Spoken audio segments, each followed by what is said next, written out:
instrument itself is designed pretty much solely to play symphonic music.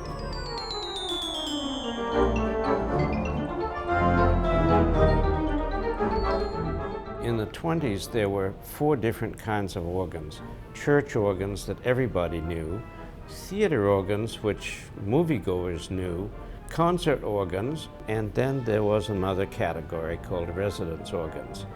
Wealthy people had pipe organs in their homes as a status symbol. It wasn't a Steinway piano in the music room, it was a pipe organ. They were incredibly costly items, and most of the people who bought them were not organists and could not play the instruments themselves, so they had to be operated by rolls. This is an ordinary piano roll. It happens to be the Ride of the Valkyries, which is, shall we say, a very busy piece. And so when you get to the music, there's a lot of information. And the interesting thing about piano rolls is that it's not serial information. It's all on-or-offs, which can happen at the same time. Organ restorations sort of have to progress in given ways, and so we kept putting off the restoration of this one piece simply because I didn't know what it was all about. I talked to the oldest living Skinner man, and he said, that's called the player relay. And I said, what does it do? And he said, nobody knew. And I said, well, where's the wiring diagram? Nobody knew.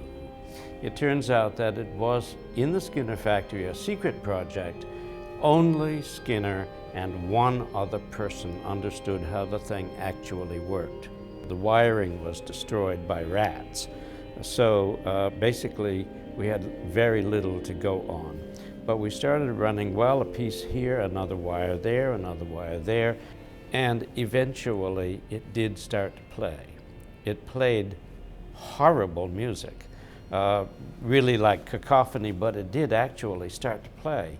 And then we could analyze one note at a time and figure exactly what was going on and why did it sound so bad and what did we have to do to make it into real music.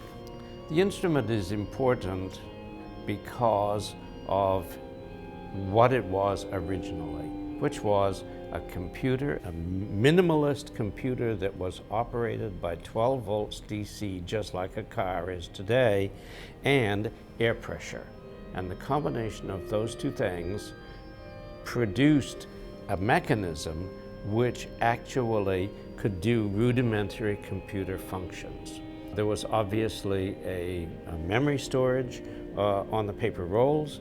The mechanism then took, as the roll unfurled, it took that information and did numberless things and translated it into the impulses that drive the pipe organ. The jacks are pushed up, and then this flexible membrane back here, which is made out of goat skin, expands with pressure from behind, and that holds the jack up and is making several contacts of 12 volts DC. We view it for what it really was. They didn't have any names for it, you know? I mean, outside of Babbage and his girlfriend, who knew what a computer was? There wasn't any, there was no concept for it. There was intense interest when the organ started to play and you could actually see the rolls in operation. And soon the requests for demonstrations made us a little bit concerned over the state of the paper rolls, because with multiple playing, they began to deteriorate rather seriously. We heard about a system in England that would actually record and play back organ music, and we got one of those, and basically it was a 7.5-inch floppy disk, and when you played the organ, the impulses were dumped onto the disk, and then you could take them off and the organ would play again. By the time that we actually got this screen, it was 1991. It was one thing led to another, and there was a great deal more development after '93, all the way up to 2002 or 3, because as you'll see, the computer is busy when it's playing.